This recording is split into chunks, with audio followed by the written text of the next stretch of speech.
13ই November 2024 প্রায় 53 বছর পর পাকিস্তান থেকে পণ্যবাহী একটি ঐতিহাসিক জাহাজ চট্টগ্রাম বন্দরে এসে পৌঁছয়। ওই জাহাজের মধ্যে কী ছিল তা নিয়ে সোশ্যাল মিডিয়াতে আলোচনার কমতি নেই।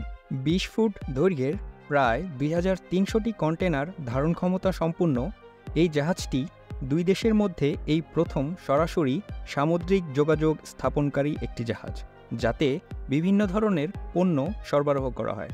MV ইউয়ান জিয়াং ফাজং নামের এই জাহাজটি চট্টগ্রাম বন্দর ছেড়ে যাওয়ার আগে জাহাজটি থেকে প্রায় 370টি একক কন্টেনার নামানো হয়, যার মধ্যে থেকে পাকিস্তানের করাচি বন্দর থেকে আনা হয়েছে 297টি একক কন্টেনার। বাকি 73টি একক কন্টেনার আনা হয় সংযুক্ত আরব আমিরাত থেকে।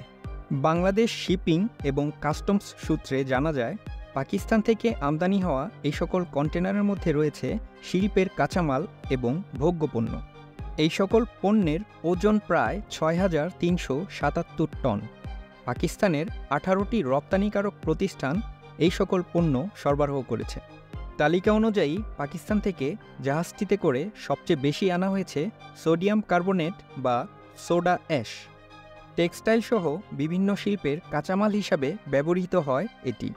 মোট 115টি কন্টেনারে আনা হয়েছে এই সোডা অ্যাশ।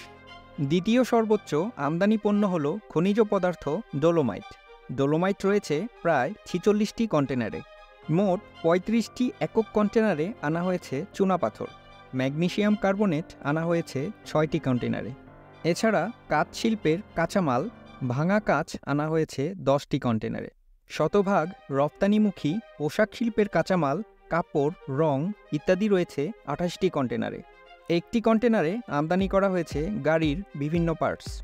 আকিজ গ্লাস কারখানা, Nasir float glass, Pacific jeans, x ceramics এবং স্কয়ার ফার্মাসিউটিক্যাল সহ বিভিন্ন প্রতিষ্ঠান এই সকল পণ্য আমদানি করেছেন।